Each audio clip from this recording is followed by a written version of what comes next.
नमस्कार, स्वागत है आपका हमारे चैनल पर। जून महीने की शुरुआत अच्छी हो चुकी है। सीएमआर ग्रीन और हेक्सागोन आईपीओ स्टॉक एक्सचेंज में पॉजिटिव में लिस्ट हुए। सीएमआर ग्रीन आईपीओ से अच्छा खासा लिस्टिंग गेन मिला और हेक्सागोन आईपीओ से भी ठीक ठाक लिस्टिंग गेन मिला। अब 19 जून को एक और आईपीओ आ रहा है और आज के वीडियो में हम इस आईपीओ का एनालिसिस करने वाले हैं। ये आईपीओ टर्टलमेंट फिनटेक सॉल्यूशन कंपनी लेकर आ रही है। क्या ये आईपीओ भी सीएमआर ग्रीन और हेक्सागोन आईपीओ जैसे पॉजिटिव में लिस्ट होगा? चलिए इस आईपीओ का एनालिसिस करते हैं और जानते हैं कि ये आईपीओ लिस्टिंग इनके लिए फायदेमंद है या नहीं है।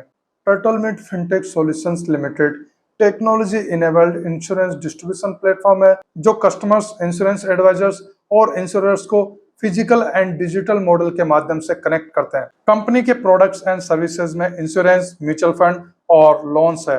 लोन्स में personal, business, home loan against mutual fund and credit card शामिल है। इनके brands Turtlemint insurance, Turtlemint money, Turtlemint loans, Turtlemint pro and turtle fin शामिल है। यह company POSP point of sale person distribution model को adopt करने वाली पहली कंपनी थी और इस सेक्टर में इंडिया की largest certified POSP network company बनी। कंपनी कस्टमर्स को कॉम्प्रिहेंसिव प्लेटफॉर्म ऑफर करती है जिसमें मल्टीपल इंश्योरेंस कंपनी की पॉलिसी को कंपेयर करती है, फिर रिकमेंड करती है और उसके बाद में डिस्ट्रीब्यूट करती है। कुल मिलाकर इनके प्लेटफॉर्म पे 45 इंश्योरर पार्टनर्स है। कंपनी का 6.32 लाख प्लस डिजिटल पार्टनर्स का नेटवर्क है। ये 2015 में इनकॉर्पोरेट, इनका registered and corporate office Mumbai Maharashtra में है। कंपनी के प्रोमोटर्स आनंद रोहिदास प्रभुदेसाई और धीरेन्द्र नलिन महावंशी है। अभी प्रमोटर की होल्डिंग 17.05% है। आईपीओ इश्यू के बाद में इनकी होल्डिंग 13.10% रह जाएगी। ये तो कंपनी के प्रोफाइल की बात हुई। चलिए कंपनी के फाइनेंशियल देखते हैं। 2025 फाइनेंशियल ईयर में इनके असेट 578.69 करोड़ है। इनके असेट में लगातार गिरावट हो रही है। रेवेन्यू 693.21 करोड़ है। इनके रेवेन्यू में बहुत अच्छी ग्रोथ हुई है। प्रॉफिट की बात करें तो कंपनी को लगातार लॉस हो रहा है। 2023 फाइनेंशियल ईयर में इनका लॉस 288.18 करोड़ था। 2024 फाइनेंशियल ईयर में इन्होंने अपने लॉस को कम किया, लेकिन 2025 फाइनेंशियल ईयर में इनका लॉस बढ़कर 194.11 करोड़ हो गया। हालांकि 2024 फाइनेंशियल ईयर की तुलना में इनका ज्यादा लॉस नहीं है, फिर भी 194.11 करोड़ बहुत ज्यादा लॉस है। इबिटा 82.43 करोड़ है। नेटवर्थ की बात की जाए तो नेटवर्थ 410.46 करोड़ है। इनकी नेटवर्थ में लगातार कमी हो रही है। रिजर्व्स एंड सरप्लस 408.88 करोड़ है। रिजर्व्स एंड सरप्लस में भी लगातार कमी हो रही है। उधारी की बात करें तो कंपनी की कोई उधारी नहीं है। केपीआई वैल्यू देखे तो आरओई -95.18% है जो कि बहुत ज्यादा नेगेटिव है। आरओसी -59.09% है, ये भी बहुत ज्यादा नेगेटिव है। डेट इक्विटी 0.15 है, डेट इक्विटी ठीक है। आरओएनडब्ल्यू -47.29% है, आरओएनडब्ल्यू भी बहुत ज्यादा नेगेटिव है। इबिटा मार्जिन 12.44% है, इबिटा मार्जिन ठीक है। प्राइस टू बुक वैल्यू 0.02 है, प्राइस टू बुक वैल्यू अच्छी है। ओवरऑल फाइनेंशियल की बात की जाए तो इनके फाइनेंशियल बहुत ज्यादा वीक है। कंपनी को लगातार लॉस हो रहा है। असेट, नेटवर्थ और रिजर्व्स में लगातार कमी हो रही है। आरओई, आरओसी और आरओएनडब्ल्यू नेगेटिव है। कंपनी को अपने फाइनेंशियल में बहुत ज्यादा सुधार करने की जरूरत है।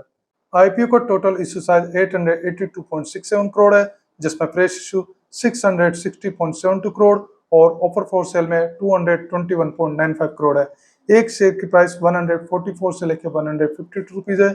एक लॉट में 98 शेयर है और एक लॉट कमांड 14,896 रुपीज है। रिटेलर्स मिनिमम 1 लॉट के लिए और मैक्सिमम 13 लॉट के लिए अप्लाई कर सकते हैं। स्मॉल एचएनआई मिनिमम 14 लॉट और मैक्सिमम 67 लॉट के लिए अप्लाई कर सकते हैं और बिग एचएनआई मिनिमम 68 लॉट के लिए अप्लाई कर सकते हैं। यह आईपीओ 19 जून से लेकर 23 जून तक अप्लाई किया जा सकता है।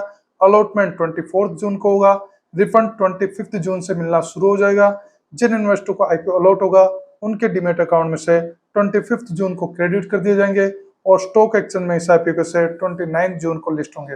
आईपीओ में रिजर्वेशन क्यूआईबी के लिए 75%, रिटेल के लिए 10% और एनआईआई के लिए 15% है। कंपनी का आईपीओ लाने का ऑब्जेक्ट क्या है, चलिए उस पर नजर डालते हैं। आईपीओ फंड से 25.64 करोड़ कंपनी के cloud and server related infrastructure में एक्सपेंडिचर में यूज करने वाले 193.04 करोड़, कंपनी के technology and product development team के एक्सपेंडिचर में 39.07 करोड़, कंपनी के मार्केटिंग में 22.21 करोड़, कंपनी की एग्जिस्टिंग प्रॉपर्टी के लिए लीज पेमेंट में होने वाले खर्च में 20.87 करोड़, इनकी सब्सिडरी टीआईबी के एग्जिस्टिंग प्रॉपर्टी के लिए लीज पेमेंट में होने वाले खर्च में 128.64 करोड़, इनकी सब्सिडरी टीआईबी के वर्किंग कैपिटल रिक्वायरमेंट में और balance fund general corporate purposes में यूज करने वाले। अगर आपके पास में डीमैट अकाउंट नहीं है या अगर है भी तो एक नया और डीमैट अकाउंट खुलवाना चाहते हैं तो डिस्क्रिप्शन में लिंक दिया गया है, आप उसके थ्रू जाकर नया डीमैट अकाउंट खुलवा सकते हैं। चलिए आईपीओ के नेगेटिव और पॉजिटिव पॉइंट देखते हैं। नेगेटिव पॉइंट में कंपनी लगातार लॉस में है, कंपनी के फाइनेंशियल वीक है और प्रमोटर होल्डिंग कम है। पॉजिटिव पॉइंट की बात करें तो इस साइज का 75% पोर्शन फ्रेश इशू है, वैल्यूएशन अच्छी है और इनकी उधारी नहीं है।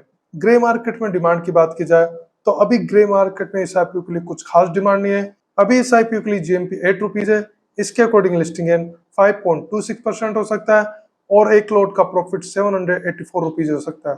चलिए आईपीओ को समराइज करते हैं। इस आईपीओ में सबसे ज्यादा नेगेटिव पॉइंट यही है कि कंपनी के फाइनेंशियल वीक है, इनको अपने फाइनेंशियल में सुधार करने की जरूरत है। और आईपीओ में सबसे अच्छी बात है कि कंपनी के कोई भी डेट नहीं है और इन्होंने इशू प्राइस ठीक रखी है, लेकिन फेस वैल्यू 1 रुपी पर शेयर है, जो कि थोड़ी सी नेगेटिव चीज है। पर्सनली आईपीओ मुझे थोड़ा सा रिस्की लग रहा है। इस आईपीओ से 2 से लेकर 8% लिस्टिंग गेन की उम्मीद की जा सकती है। एक ऐसा ही फिनटेक सॉल्यूशंस कंपनी वाला आईपीओ पाइन लैब्स भी आया था, उसके फाइनेंशियल भी वीक थे और उस आईपीओ से नेगेटिव लिस्टिंग गेन की उम्मीद थी, लेकिन फिर भी उस आईपीओ ने अच्छा खासा लिस्टिंग गेन दिया। टर्टलमेंट कंपनी का हाल भी पाइन लैब्स जैसा है, लेकिन पाइन लैब्स कंपनी की तुलना में इस कंपनी के डेट नहीं है, तो ये थोड़ा पॉजिटिव पॉइंट है। अभी ये आईपीओ मुझे अप्लाई करने के लिए ठीक नहीं लग रहा। इस आईपीओ के 2 दिन का सब्सक्रिप्शन होने के बाद ही मैं फाइनल डिसीजन लूंगा कि ये आईपीओ अप्लाई करना है या नहीं करना। आप इस आईपीओ को अप्लाई कर रहे हैं या अवॉइड कर रहे हैं, कमेंट सेक्शन में बता सकते हैं। इस आईपीओ का और अपडेट आपको 18 जून से मेरे यूट्यूब चैनल पेज पर पोस्ट में और व्हाट्सएप चैनल में मिलता रहेगा। फाइनल ओपिनियन भी पोस्ट में और व्हाट्सएप चैनल में शेयर कर दिया जाएगा। इस वीडियो को लाइक कीजिए, शेयर कीजिए। अगर आप हमारे चैनल पर नए हैं तो चैनल को सब्सक्राइब कर लीजिए। वीडियो देखने के लिए धन्यवाद।